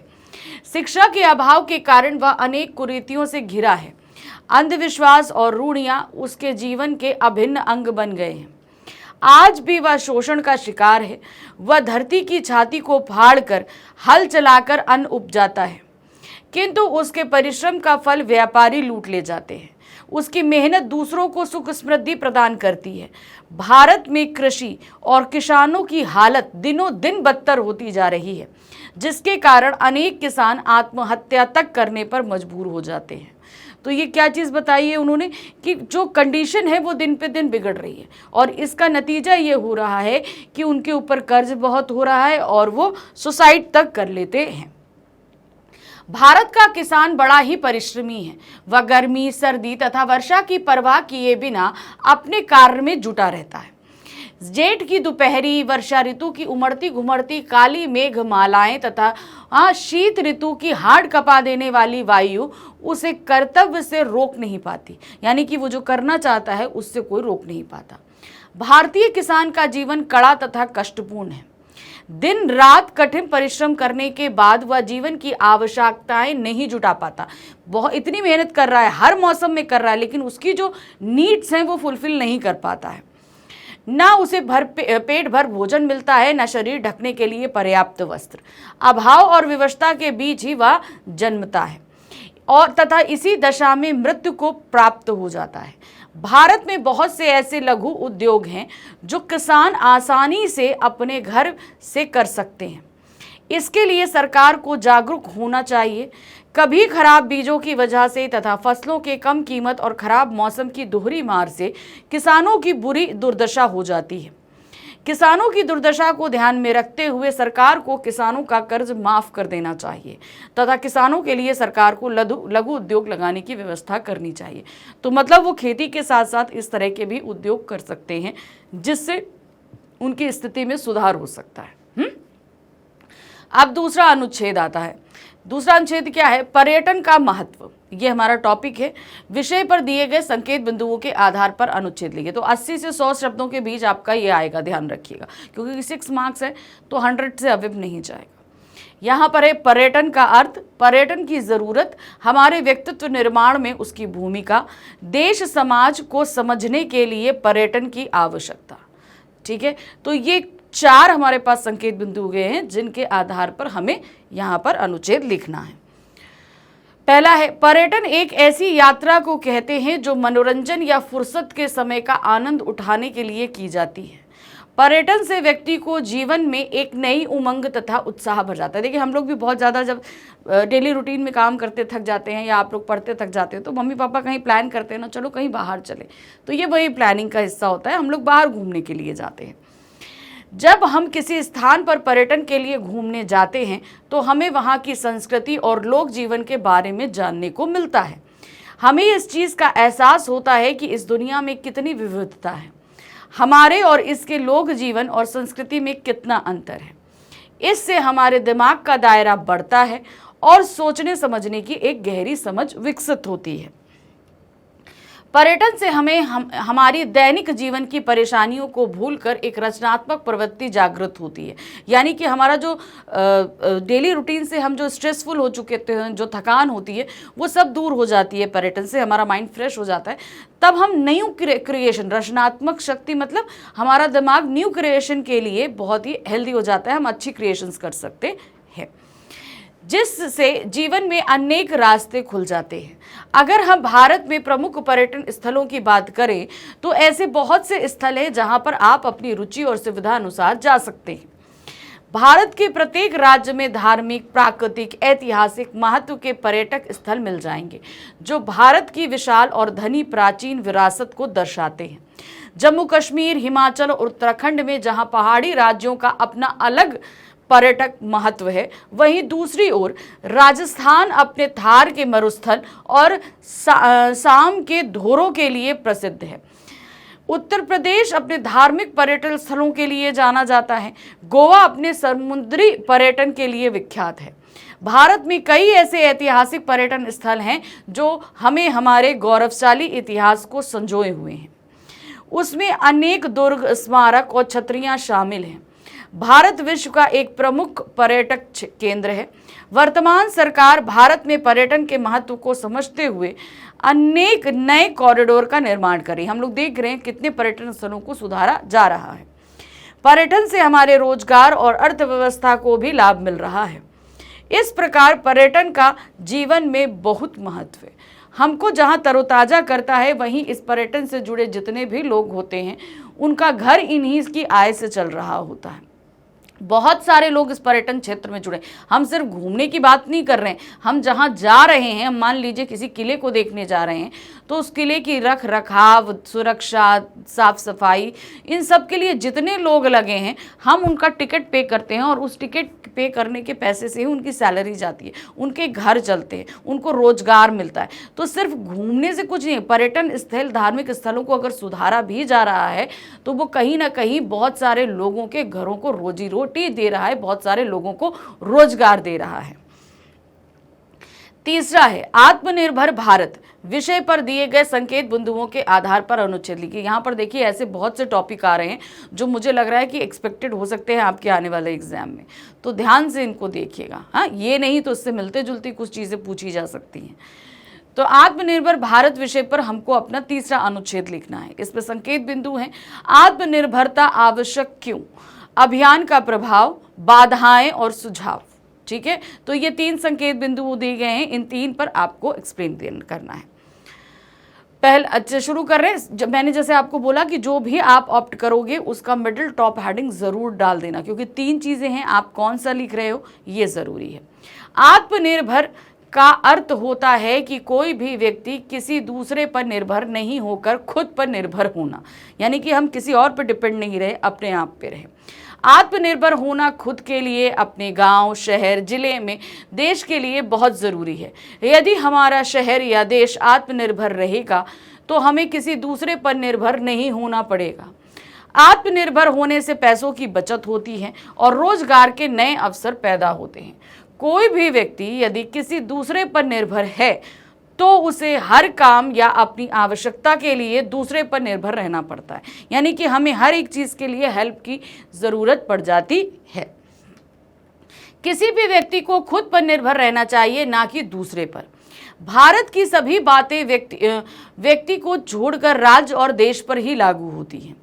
यदि देश के पास पर्याप्त संसाधन उपलब्ध नहीं है तो उसे किसी दूसरे से संसाधन की कमी को पूरा करना पड़ता है। मान लीजिए जैसे हमारे यहाँ गेहूं पर्याप्त मात्रा में 140 करोड़ लोग हैं, अगर इनको पर्याप्त भोजन देने के लिए पर्याप्त गेहूं नहीं उपजा तो फिर इस कमी को पूरा करने के लिए सरकार को क्या है, दूसरे देश से गेहूं आयात करना पड़ेगा, मंगाना पड़ेगा यहाँ के लोगों को भरने के लिए। इसलिए ज़रूरी है कि हम आत्मनिर्भर बने और जो चीज़ें हमारे जीने के लिए या हमारे देश के लिए ज़रूरी हैं उन्हें हम अपने देश में ही बनाएं और उपजाएं। यदि संसाधन को बनाने की सारी सामग्री उसके पास उपलब्ध है तो उसका प्रयोग कर उसका निर्माण स्वयं कर सकता है। भारत एक ऐसा देश है जहां हर संसाधन प्रचुर मात्रा में उपलब्ध है, पर हम कई सारी ऐसी चीज़ों को लेते हैं जो किसी दूसरे देशों में बनी होती हैं। इससे हमें तो नुकसान होता ही है, साथ में देश को बहुत बड़ा नुकसान भुगतना पड़ता है। दूसरे देशों से बनी वस्तुएं खरीदने पर हम दूसरे देश को पैसा देते हैं। समझ में आया आपको कि यहाँ पर ऐसा नहीं, हम क्या कर रहे हैं, जैसे अब मान लीजिए हम लोग सिंपल सी एक चीज़ है कि एक सुई है, अगर वो सुई हमारे देश में नहीं बनती है तो अब क्या होगा, उसको बनाने के लिए जो जो चीज़ें चाहिए, मान लीजिए हम नहीं, हमारे पास होते हुए भी उसे हम यहाँ नहीं बना रहे हैं और उसे हम दूसरे देश से लेके आ रहे हैं, तो हम क्या कर रहे हैं, अपना पैसा वहाँ दे रहे हैं और वहाँ से वो चीज़ खरीद के लेके आ रहे हैं, तो हमारे देश का पैसा वहाँ गया। अब क्या होता है, अब उसकी जो बनाने की सारी चीज़ें हैं वो हमारे देश में उपलब्ध हैं। बहुत सारे लोग उसको खदान से निकाल रहे हैं, लोहा कहाँ है, खदान से निकल रहा है, सब कुछ हो रहा है। अब अगर वही सुई यहाँ बनने लगे तो यहाँ के लोगों को रोजगार मिलेगा, हमारे देश के संसाधन हम अपने देश में ही यूज़ करेंगे, हमारे देश का पैसा हमारे देश में ही रोटेट करेगा, तो इससे फ़ायदा किसको हो रहा है, हम सभी को हो रहा है। हम दूसरे देश को पैसा नहीं देकर, हम अपना पैसा दूसरे को देश को देकर उनको फ़ायदा देते हैं। हमें ज़्यादा से ज़्यादा कैसे कहते हैं, made of China, made of Japan, made of Thailand की जगह अच्छा है एक ही मेड इन इंडिया वाली चीज़ों को हम इस्तेमाल करें जो भारत में बनी है। तो इससे क्या होगा, हमारे देश का पैसा हमारे देश में ही रहेगा। अगर यही वस्तु हमारे देश में बनी हो तो देश की अर्थव्यवस्था मजबूत होगी और रोजगार के अवसर पैदा होंगे। यदि संसाधनों का सही उपयोग करके देश में ही वस्तु बनाई जाए तो इससे देश को भी काफ़ी फायदा होगा और देश के हर युवा को रोजगार मिलेगा। देश में अधिक उद्योग धंधे लगेंगे तो देश में बेरोजगारी कम होगी, देश में फैली गरीबी भी समाप्त होगी तथा साथ साथ देश की आर्थिक स्थिति में सुधार होगा। हमारी अर्थव्यवस्था मजबूत होगी, ऐसे में हमें किसी दूसरे देश पर निर्भर नहीं रहना पड़ेगा। अधिक सामग्री बनाने से हम अपने देश की सामग्री को दूसरे देशों को निर्यात भी कर सकते हैं। इससे हमारे देश में आयात में कमी होगी और निर्यात में बढ़ोतरी होगी। आयात मतलब हमारे देश में बाहर के देशों से सामान नहीं आएगा, जब हम बनाएंगे तो हम दूसरों को देशों को निर्यात करेंगे, इससे हमारे देश में दूसरे देश का पैसा लगेगा और हमें फायदा होगा। आत्मनिर्भर भारत को लेकर अब सरकार भी बहुत अच्छे कदम उठा रही है, तो हमें भी इससे सरकार का सहयोग करना चाहिए और देश को आत्मनिर्भर बनाने में सरकार की मदद करनी चाहिए। तो यहाँ पर खत्म हो गए हमारे 3 अनुच्छेद, हमने कर लिया। अब हमारे सामने आ गया प्रश्न संख्या 15। यहाँ पर हमारे सामने 2 प्रश्न दिए गए हैं, वो प्रश्न है पत्र आधारित। 2 पत्रों में से हमें सिर्फ एक पत्र करना है और जो भी आप पत्र करोगे उसके लिए आपको मिलेंगे 5 मार्क्स। ठीक है, तो शुरू करते हैं। पहला है, आपका नाम देवांशी। अगर आप लड़के हैं तो आपका नाम देवांश और लड़की हैं तो आपका नाम देवांशी है। आप अपने घर के पास स्थित बैंक में बचत खाता खुलवाना चाहते हैं। अपेक्षित दस्तावेजों की जानकारी प्राप्त करने हेतु बैंक प्रबंधक को लगभग 100 शब्दों में पत्र लिखिए। ठीक है, समझ गए, आपको बचत खाता खुलवाना है, उसके लिए जो भी दस्तावेज चाहिए उनकी जानकारी प्राप्त करने के लिए आपको लेटर लिखना है। देखिए क्या है, सेवा में प्रबंधक जनसेवा सरकारी बैंक मुंबई, दिनांक 5 अक्टूबर 2023। विषय है बचत खाता खुलवाने की अपेक्षित दस्तावेजों की जानकारी हेतु पत्र। तो फॉर्मेट तो आपको मैं पहले भी बता चुकी हूँ, इसी फॉर्मेट पे स्टिक रहिएगा। फिर आते हैं हम आपके सम्माननीय शब्दों के साथ। अभिवादन करते हैं। महोदय, निवेदन है कि मेरा नाम देवांशी है, मैं आपके बैंक के पास रहती हूँ, मैं आपके बैंक में बचत खाता खुलवाना चाहती हूँ। कृपया मुझे इसके लिए अपेक्षित दस्तावेजों की जानकारी दें। आपसे निवेदन है कि मुझे खाता खोलने की प्रक्रिया, आवश्यक कागजात और प्रामाणिकता सत्यापन के विवरण प्रदान करें। इसकी जानकारी अपने किसी बैंक सहकर्मी से दिलाने की कृपा करें। यानी कि मुझे जो जो दस्तावेज चाहिए, इसके लिए आप मुझे जितनी भी जानकारी चाहिए वो किसी कर्मचारी से मुझे प्रोवाइड कराने की कृपा करें, जिससे मैं आपके बैंक में बचत खाता खुलवा सकूं। मैं आपकी आभारी रहूंगी, आपकी अति कृपा होगी। सधन्यवाद, भवदीय देवांशी। ठीक है, तो हमने ये पूरा पहला लेटर लिख दिया जो कि एक औपचारिक पत्र था। अब दूसरा आते हैं यहाँ पर, आपका मित्र वाद विवाद प्रतियोगिता में प्रथम आया है, उसे शुभकामनाएं देते हुए बधाई पत्र लिखिए। अब हमारे पास दूसरा जो अथवा करके आया है वो पत्र नहीं, बधाई पत्र है। ठीक है, चलिए देखते हैं यहाँ पर क्या है। अब यहाँ पर है सीधे सीधे आप जब हम पत्र लिखते हैं ना तो क्या है, ये अनौपचारिक पत्र तो है। अनौपचारिक पत्र के फॉर्मेट पे हम सबसे पहले अपना एड्रेस लिखते हैं। तो हमने लिखा 275/B5 शांति निकेतन दिल्ली। फिर उसके बाद दिनांक रहता है 2 मार्च 2019। ठीक है, फिर उसके बाद जो हमारे मित्र हैं उनको अभिवादन देते हुए, प्रिय मित्र गोविंद, मधुर स्मृतियाँ, आशा है कि तुम प्रसन्न होगे। तुम्हारा पत्र मिला। पत्र में यह पढ़कर बड़ी प्रसन्नता हुई कि तुमने अंतर विद्यालय वाद विवाद प्रतियोगिता में प्रथम स्थान प्राप्त किया है। इस अवसर पर मैं तुम्हें अपनी शुभकामनाएं एवं बधाई दे रहा हूँ। मित्र, मैंने देखा कि तुम बचपन से ही अपनी बातों को अत्यंत दृढ़ता से कहते थे। तुम्हारी बातों में तार्किकता और सत्यता होती थी, जिसे तुम अत्यंत आत्मविश्वास से कहते थे। तुमने जरूर आत्मविश्वास से लबरेज हो अपनी बातें सामने रखी होंगी कि अन्य प्रतिभागी तुम्हारा मुंह देखते रह गए होंगे। याद करो, मैं कहा करता था कि तुम्हारी यह वाक्पटुता तुम्हें सफलता दिलाने में सहायक होगी। वह बात सही निकली। मेरी कामना है कि तुम सफलता में नित नई ऊंचाइयां छुओगे। इस सफलता के लिए एक बार पुनः हार्दिक शुभकामनाएं। अपने माता पिता को मेरा प्रणाम एवं शैली को स्नेह, मतलब छोटी बहन। शेष सब ठीक है। पत्रोत्तर शीघ्र देना। पत्रोत्तर की आशा में तुम्हारा अभिन्न मित्र गौतम सिंह। तो देखिए, ये एक बधाई पत्र था। हमने जहां उसको सिर्फ शुभकामनाएं ही नहीं दी, उसके बचपन से लेकर जो चीज़ें हमारे साथ बीती थी उन्हें याद करते हुए भी व्यक्त किया है। अब आ गए प्रश्न संख्या 16 पर। यहाँ पर हिंदी टाइपिस्ट पद हेतु स्ववृत्त लेखन करना है। आपका हिंदी पद जो है, हिंदी टाइपिस्ट के लिए एक वैकेंसी निकली है, उसके लिए आपको स्ववृत्त तैयार करना है। अगर आप ये करते हो तो इसके लिए आपको 5 मार्क्स मिलते हैं। इसमें अथवा करके एक क्वेश्चन और भी है, तो दोनों में से जो भी आप करोगे उसे मिलेगा। तो स्ववृत्त में देखिए क्या है। स्ववृत्त हमेशा यहाँ पर जब हमें तैयार करना है तो आवेदन के साथ शुरू करते हैं। देखिए क्या है।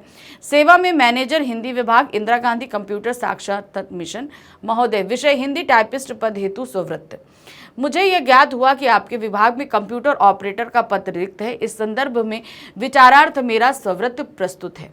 बचपन से ही कंप्यूटर में मेरी गहरी रुचि रही है। अब हमने क्या दे दिया, शैक्षणिक योग्यता। Kaveri inter college Sadhnagar high school द्वितीय श्रेणी 51% 2002 में। Kaveri inter college Sadhnagar intermediate प्रथम श्रेणी 63% 2004 में। इंटरमीडिएट भारतीय बीए किया हिंदी में, प्रथम श्रेणी 66%। 2007 में विश्वविद्यालय हमारा रहा जो हमने किया, यानी कि ग्रेजुएशन हमारा, पोस्ट ग्रेजुएशन रहा भूगोल व प्राचीन इतिहास में रहा।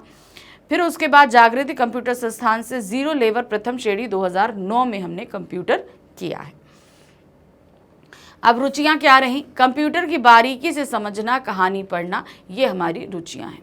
आरव शर्मा 92, विजय एनवलेक, रानी बाग, रमेश नगर, नई Delhi, mobile number, email address. ठीक है, तो ये एक और तरीका है जहां पर आप अपना इंट्रो दे सकते हो, लेकिन जो हमने फॉर्मेट आपको बताया है उसी फॉर्मेट से आप काम करना। ठीक है, प्रश्न संख्या 16 में अथवा करके हमारे पास एक ईमेल आया है। ठीक है, तो आपको स्ववृत्त लिखना है या ईमेल लिखना है। ठीक है, अपने प्रधानाचार्य abcschool@gmail.com को ईमेल लिखिए जिसमें अन्य विद्यालय से फुटबॉल मैच खेलने की अनुमति मांगी गई है। समझ में आ गया। आपके प्रिंसिपल का ईमेल आईडी ऑलरेडी दिया गया है। तो देखिए क्या है, आपने अपना डाल दिया, फिर 2 डाल दिया, फिर सीसी और बीसी। चूंकि हम सिर्फ प्रधानाचार्य को लिख रहे हैं तो सीसी और बीसीसी के सामने हम कुछ मेंशन नहीं करेंगे। विषय है फुटबॉल मैच खेलने की अनुमति के संबंध में। महोदय, सविनय निवेदन यह है कि मैं आपके विद्यालय की फुटबॉल टीम का कप्तान हूँ। हम अपने अभ्यास के लिए दिल्ली शिक्षा भारती पब्लिक स्कूल की फुटबॉल टीम से मैच खेलना चाहते हैं। हर वर्ष हमारा इसी स्कूल की टीम से ही फाइनल में मुकाबला होता है। हमारी टीम प्रतियोगिता के लिए तैयार है, अतः मेरा आपसे आग्रह है कि आप मुझे आज्ञा देने की महान कृपा करें और साथ ही दिल्ली शिक्षा भारतीय पब्लिक स्कूल के प्राचार्य को भी मैच खेलने के लिए आमंत्रित करें। पवन, ठीक है। तो सिंपल हमने ईमेल का फॉर्मेट आपको पता है स्टार्टिंग में ही चेंज होता है, बाकी हमारा पूरा औपचारिक पत्र का फॉर्मेट ही रहता है। प्रश्न संख्या 17, ये हमारे प्रश्न पत्र का आखिरी प्रश्न है। यहाँ पर क्या दिया है, मुख्य चुनाव आयुक्त की ओर से 50 शब्दों में एक विज्ञापन तैयार कीजिए जिसका विषय है मतदान प्रत्येक नागरिक का अधिकार और कर्तव्य। तो प्रश्न संख्या 17 में 2 प्रश्न दिए गए हैं, एक हमारा विज्ञापन है और दूसरा हमारा संदेश रहेगा। इन दोनों में से एक चीज करेंगे और जो भी आप करेंगे उसके लिए आपको 4 मार्क्स मिलेंगे। तो यहाँ पर हमारे पास में आ चुका है मतदान प्रत्येक नागरिक का अधिकार और कर्तव्य, इस पे आधारित बनाना है। हमेशा ध्यान रखिएगा कि जब भी आपको विज्ञापन तैयार करना है एक बॉक्स में ही रेडी करना है, हमेशा एक बॉक्स बनाइए।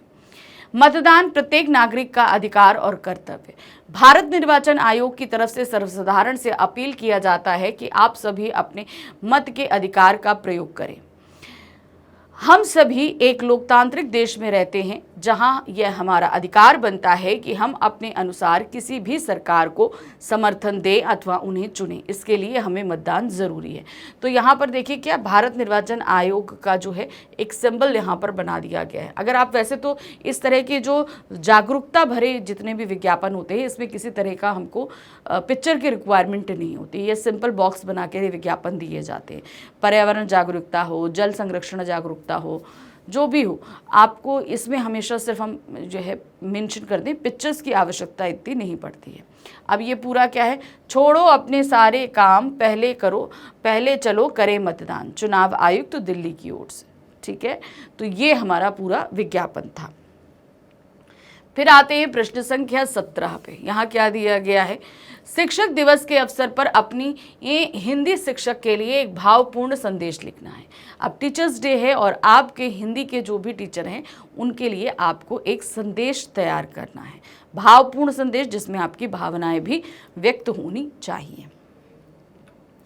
क्या है, शिक्षक दिवस की हार्दिक शुभकामनाएं। 5 सितंबर 2021 प्रातः 11 बजे परम श्रद्धेय गुरुवर। अब कुछ लाइंस उनके लिए लिख देते हैं। देखिए क्या है, ज्ञान ज्योति प्रज्वलित करके दूर किया अज्ञान का अंधकार, जीवन पथ पर यह राह दिखाए दिए मनुष्यता के संस्कार, आत्मबल उत्साह बढ़ाकर सत्कर्मों का दिया है ज्ञान, सत सत वंदन करते गुरुवर हर पल करते आपका गुणगान। ठीक है, तो ये 4 लाइनें हमने दी थी। उसके बाद हम नीचे क्या कर रहे हैं, आपने अपने असीमित ज्ञान से हमारा जीवन पथ आलोकित कर कर्तव्यनिष्ठ बनने की प्रेरणा दी, आपका कोटिश धन्यवाद। अतः शिक्षार्थी ये सदैव आपके स्नेह और मार्गदर्शन के लिए आपके श्रेय ऋणी रहेंगे। आपका शिष्य परम। तो यहाँ पर क्या कर दिया हमने, संदेश दिया गया। अब भावपूर्ण संदेश, जब हम 4 लाइनें हमने जो लिख दी ना, इससे अपने आप पे ये संदेश क्या हो गया, भावपूर्ण बन गया।